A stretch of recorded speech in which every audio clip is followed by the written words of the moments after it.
तो चलिए इस वीडियो में बात करते हैं जावास्क्रिप्ट टेम्पलेट लिटरल्स की। तो टेम्पलेट लिटरल्स क्या होते हैं, और यहाँ पर हम लोग देखेंगे टेम्पलेट लिटरल्स को, टेम्पलेट स्ट्रिंग्स को, स्ट्रिंग टेम्पलेट्स और बैकटिक सिंटेक्स। सबसे मेन है बैकटिक सिंटेक्स। बैकटिक क्या होता है?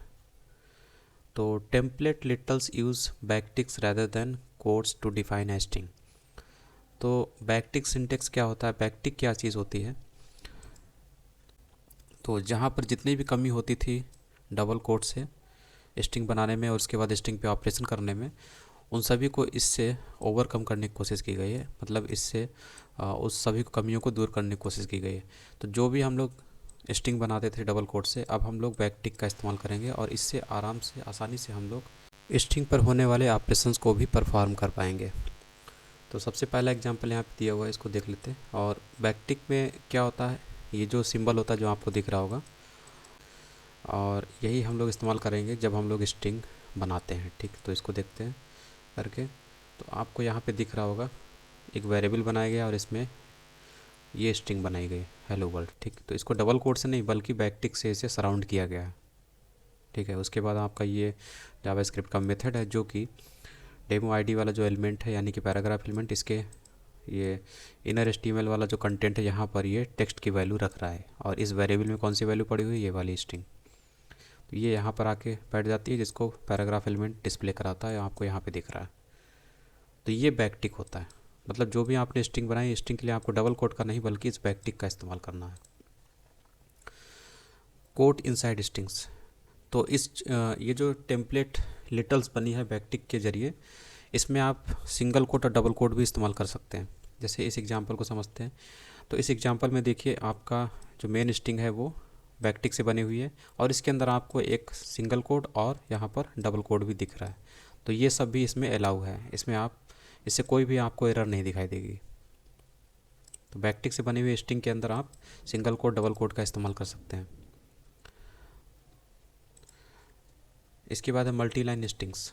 तो मल्टी लाइन स्ट्रिंग्स में भी फ़ायदा होता है। जैसे कि ये चीज़ है, इस टेक्स्ट वेरिएबल में ये वाली वैल्यू डाली गई है स्ट्रिंग के रूप में। ठीक, तो यहाँ पर अगर आप डबल कोट का इस्तेमाल करते तो ये आपको एरर दे देता, क्योंकि मल्टी लाइन को आप डबल कोट में नहीं लिख सकते।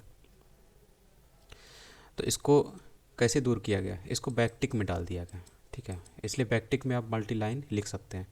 इसीलिए देखिए कोई एरर नहीं है। और ये वाला जो वेरिएबल की वैल्यू है, ये वाली वैल्यू, ये पूरी वैल्यू जो जावास्क्रिप्ट का जो मेथड है वो उसके ज़रिए जो डेमो आईडी वाला जो एलिमेंट है यानी पैराग्राफ एलिमेंट, इसके इनर एचटीएमएल वाले कंटेंट पे यहाँ पर इस टेक्स्ट की वैल्यू आके बैठ जाती है, जो कि ये है। ठीक है, वो यहाँ से पता चल रहा है मेथड जो है इसी वेरिएबल की वैल्यू यानी इसकी वैल्यू यानी ये, इसको उठा के यहाँ पे रख देता है। ठीक है, और आपको कोई भी आउटपुट नहीं दिख रहा है। ये यहाँ से देखिए, यहाँ से ये इस तरीके से ही है।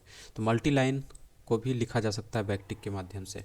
अगर यहाँ पर आप वैसे ही अगर यहाँ पर आप डबल कोट करेंगे तो देखिए एरर आ गई है। यहाँ पे वो लाइन जो है आपका कलर वाइट हो गया, और यहाँ पर भी कुछ नहीं आएगा। ठीक है, बीच वाला गायब हो गया।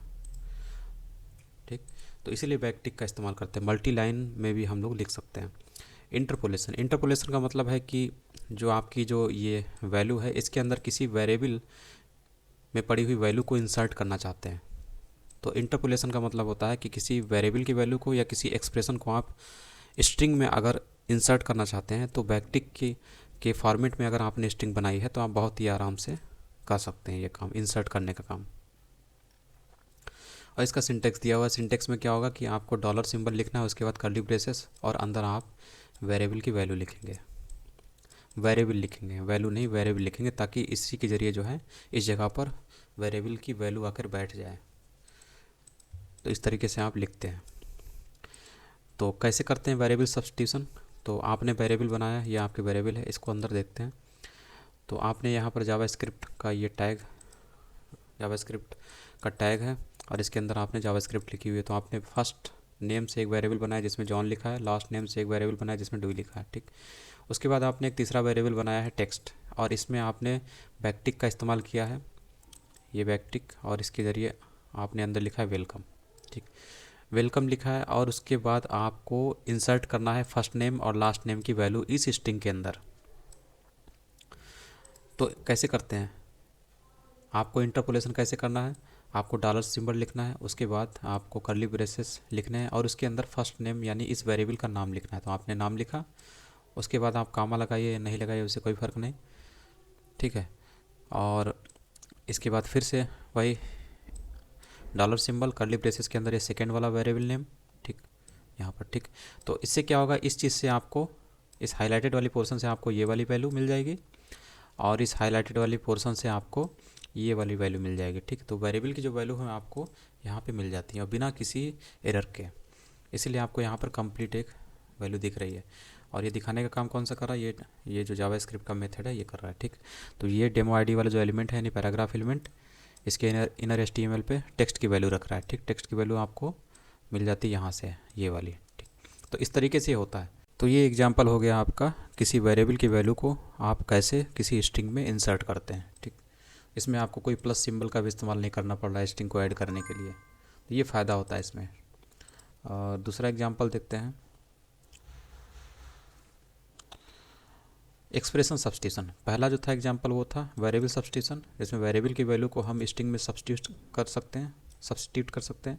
दूसरा एक्सप्रेशन को कैसे सब्स्टिट्यूट करते हैं, तो इसको भी देख लेते हैं। तो यहाँ पर आपके दो वेरिएबल हैं जिनकी वैल्यूज़ यहाँ पे दी हुई है।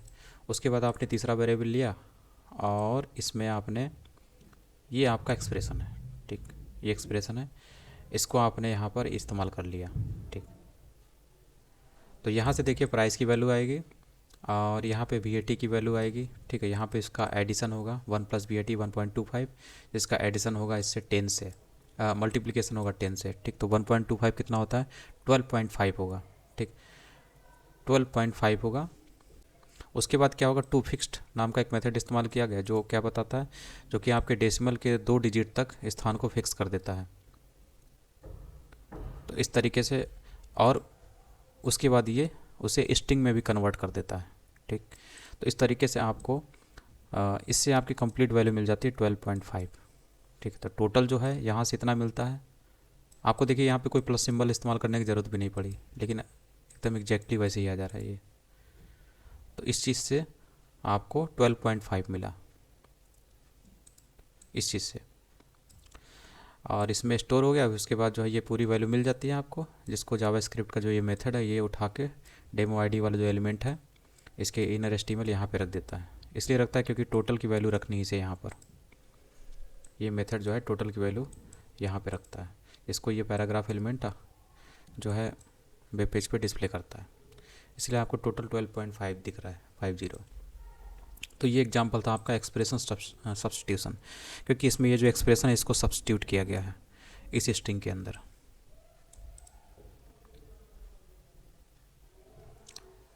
इसके बाद HTML टेम्पलेट। HTML टेम्पलेट क्या है कि इसमें टेम्पलेट का मतलब ये होता है कि जो बनी बनाई चीज़ें होती हैं उसका हम कहीं दूसरी जगह इस्तेमाल कर सकते हैं। तो इससे हमारा जो काम है वो आसान हो जाता है, क्योंकि बार बार एक ही चीज़ को लिखना, कोड लिखना अच्छा नहीं होता है। तो उसी हिसाब से ये टेम्पलेट है, तो इसे हम लोग HTML में भी देखेंगे। तो यहाँ पे देख लेते हैं। यहाँ पे प्रॉब्लम क्या है, यहाँ पर आपका एक तो ये एरे इस्तेमाल हो रहा है, ठीक है। और एरे आगे हम लोग को पढ़ना, अभी एरे आपने नहीं पढ़ा होगा, एरे अभी नहीं आएगा, अभी आगे आएगा यहाँ पर, ठीक। तो इसके लिए हमें एरे भी जानना चाहिए।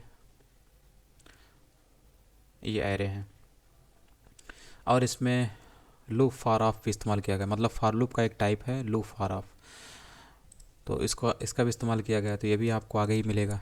तो इसमें ना तो अभी तक हम लोगों ने फॉर लूप पढ़ा है, फॉर ऑफ लूप पढ़ा है, ना ही हम लोगों ने अभी एरे पढ़ा है, इसलिए ये आपको समझने में अभी दिक्कत होगी। तो इसीलिए इसको अभी स्किप कर देते हैं, इसको बाद में देख लेंगे।